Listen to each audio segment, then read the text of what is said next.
Welcome in to the Loretta McNary show. Listen at me, my own name, right?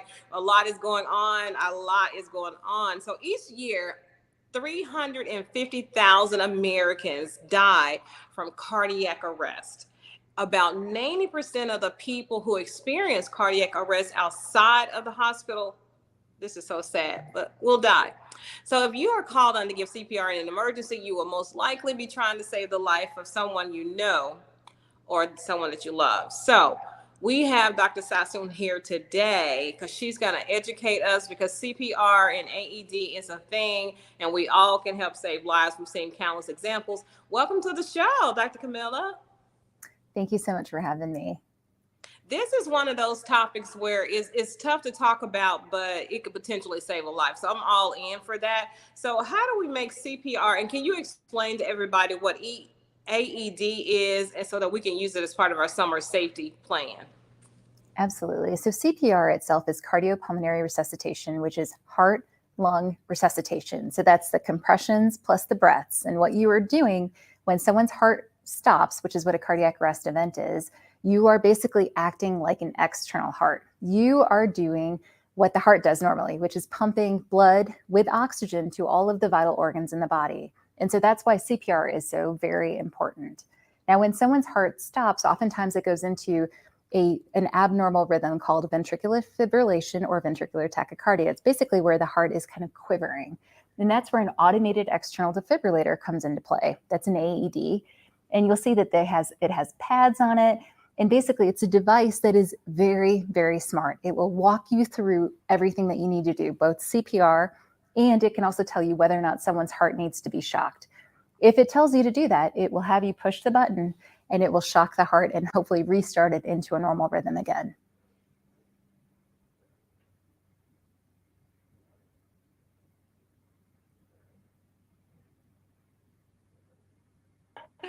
So there we are. So I'm just going to go ahead and ask the question. We'll add it. So how to perform CPR correctly? Because I know there was a Staying Alive song years ago that they told us how you do the compressions and breathe at the same time. So can you just walk us through there? And I know there's also hands-free CPR, if you can go through both of those. Sure. So conventional CPR is really the compressions and the breaths. And so really what you're doing is pushing hard and fast in the center of the chest. And that's the compression part. And then we have you do breaths, which is where you give breaths to help fill the lungs with oxygen.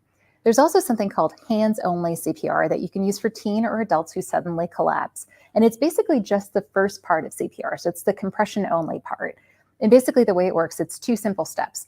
The first step is to call 911 and have someone go and get the AED. And the second part is to push hard and fast in the center of the chest. And so you use the heel of your hand, put the other hand over it, and you're pushing on that breastbone at about 100 to 120 beats per minute. So at that tune of Staying Alive, like you had mentioned, or Shakira's My Hips Don't Lie, we've got an entire playlist available at the American Heart Association for you to learn how to do CPR correctly.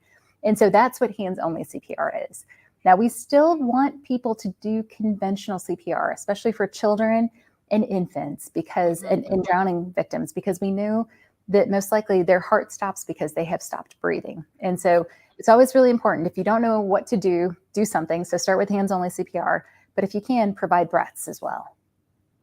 Okay, so I know we're going to have some B-roll to go in with this, but I want people to understand it really is easy. And I still want them to go and get CPR certified and all that good stuff, because it can save a life, right? It really does save somebody's life. I don't have the numbers, but I know countless times CPR has saved somebody's life if performed correctly and on time. How many minutes do we have, or seconds actually, before we need to start it if we're not sure? So, what I always tell people is you really want to first recognize that someone has collapsed. And so they may have what we call agonal breathing, where they're just kind of gasping or they're snorting for air. So they have irregular breathing, or they're not breathing at all and they're completely unresponsive. And so the first thing we say is recognize that it has happened. The second thing is to call 911 and activate the emergency medical system. And then the third thing is, of course, to go get that AED if someone else is around, and then to start the CPR. And the reason being that there's a 10-minute window. So for every 1 minute that somebody does not have CPR performed, their likelihood of surviving a cardiac arrest event goes down by 10%. And so what that means is that you have a 10-minute window, literally, to help save a life. As an ER doctor, the thing that's the hardest thing about my job is that the vast majority of cardiac arrest patients will never make it to the emergency department. And that's because everything that needs to happen is done by a bystander, a layperson, when they have that event. And so that's why at the American Heart Association, we are so committed. We are building this nation of lifesavers, especially during CPR week, which is June 1st through June 7th. We are asking everyone to do 3 simple things. Learn CPR, know where your closest AED is, which is that automated external defibrillator, and then have a plan in place if something were to happen. It's super simple, and we're hoping that everybody is willing to help us build a nation of lifesavers by turning bystanders into lifesavers. Ooh, turning bystanders into lifesavers. Okay, because I know this is tough and people are anxious about it. So let's say you're at work. We should all know at work in corporate America, there is an AED machine. Is that in most corporate America offices or not? Or it should be? Is it regulated? Do they have to have it? There's no regulation specifically about Wow. and so that's where it just becomes really important to ask a lot of questions. So, I'm a mom, I've got a 6 and an 8-year-old who play youth sports. I ask a lot of questions, right? When we go to new sporting fields, when we go to the rec centers that we haven't played in before, at school, I'm asking, hey, is there an AED? Is there a cardiac emergency response plan if something does happen? And so I think this is where it's really important for people to know knowledge is power, right? So if you start asking these questions and you start really kind of probing about whether or not there's an AED there, what are you going to do if something does actually happen?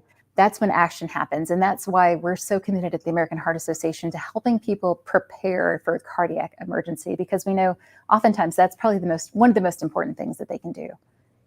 Okay, so now we know where the AEDs are. We've asked those questions. Every school, I hope, has one, and most offices, especially healthcare offices. When I worked for a hospital here in IT, we had them, and we had to check them all the time.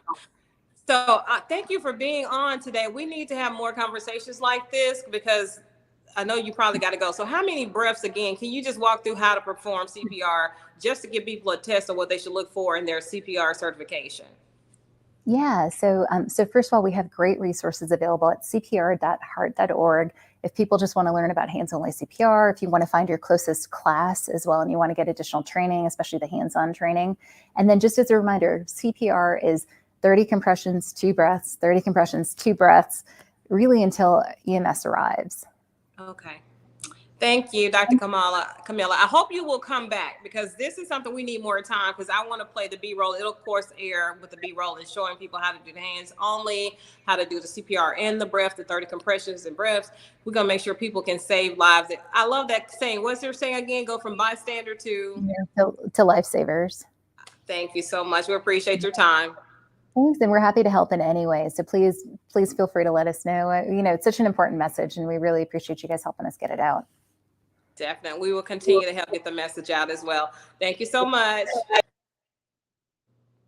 Okay, Dr. Comilla had to leave, but let me tell you, this is so important because when I first was talking about it years ago, it was to the tune of staying alive. Ha, ha, ha, ha, staying alive, staying alive. So you just get that rhythm in your head and you do your 30 compressions and your 2 breaths, 30 compressions, 2 breaths, and you keep it going until a medical professional is on the scene, whether there's a doctor that's there or the emergency department. So make sure, do something.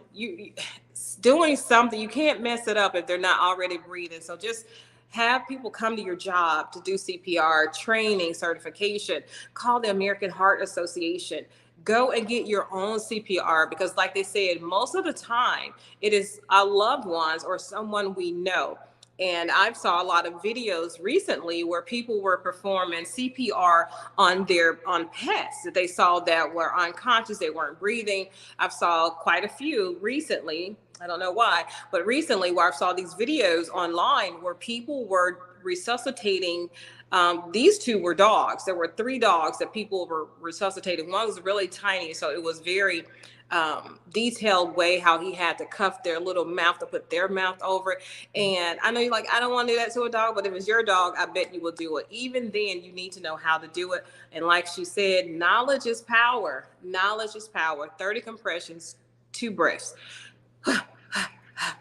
Staying alive, staying alive.